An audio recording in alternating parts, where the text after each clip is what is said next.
In this discussion, we will discuss the discussion question of explain what vertical analysis is and how it can be useful. When we see a discussion question or an essay question like this, our goal oftentimes is to add more information because if we do so and time allows to do so, we're likely to pick up that information that is being looked for within an essay question to pick up more points, and within a discussion question, we're often looking to add new information to the discussion. Keeping that in mind, let's go through this one more time. Explain what vertical analysis is and how it can be useful. So one way we can add more information oftentimes is to take a step back. So we have the vertical analysis.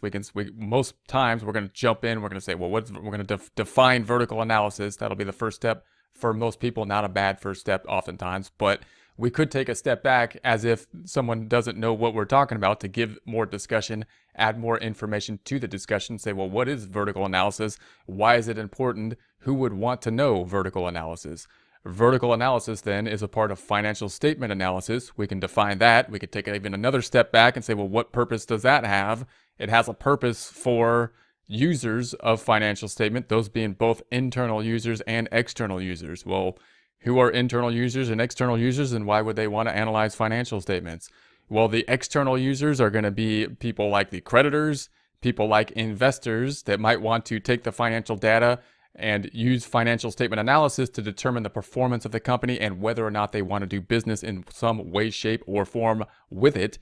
And then we have internal users, such as management, that might want to use a similar type of analysis in order to determine the performance of a company to better manage the company, to make better decisions in the future about what the company should do. Then we can go into, okay, well, what is financial statement analysis in general, of which vertical analysis is a component? Financial statement analysis is going to give us some insight. It's going to take the financial statements, analyze them in some way, and give us more information about those financial statements, information that helps us to the specific goals that we are looking for. Those goals different for internal and external users. Remember, the external users want the goal of, should we do business with the company? Internal users using that information to better the performance of the company typically. The financial statement analysis includes tools of vertical analysis, horizontal analysis, ratio analysis. So you could go into those three. You could then actually list the other two, horizontal and ratio, as relatives of vertical analysis, as other components of analysis, being able to compare and contrast then those other components to vertical analysis. I won't go into the detail of that.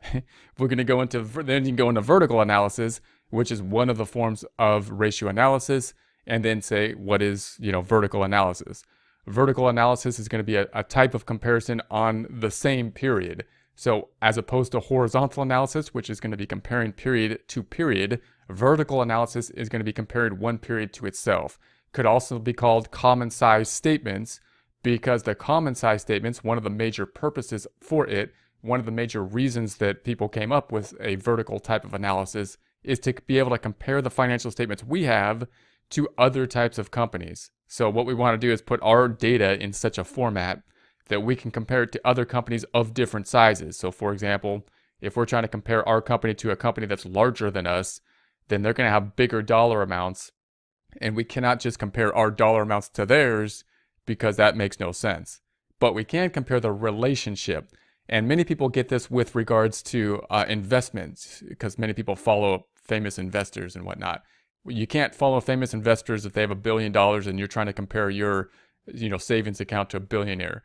But you can say, hey, what types of things are they invested in with their total asset grouping, and do like a pie chart and say what type of investments do they have with regards to a ratio analysis.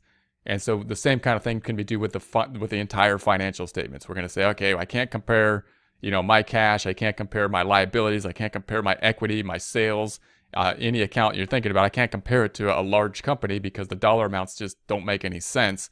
Don't tell me anything. They don't help me. What might help me? If I had a common size financial statement, if we used ratios to do that comparison, and then we can take a look at the relative moves, the relative positions from our company to the other. How do you do that?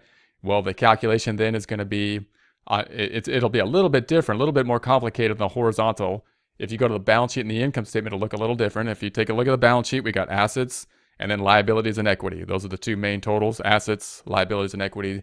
So on the asset side, you take all the assets line by line: cash, accounts receivable, property, plant, and equipment, whatnot. Each one of them, you take cash, divide it by the total assets, and that'll give you the percentage of cash of your total assets.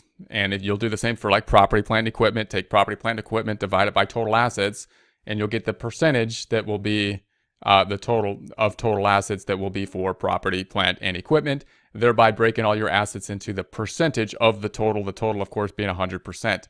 You can do the same for the liabilities and equity. We've got the accounts payable divided by the total liabilities and accounts payable, which of course is equivalent to the total cash, to the total assets, because assets equal liabilities plus equity.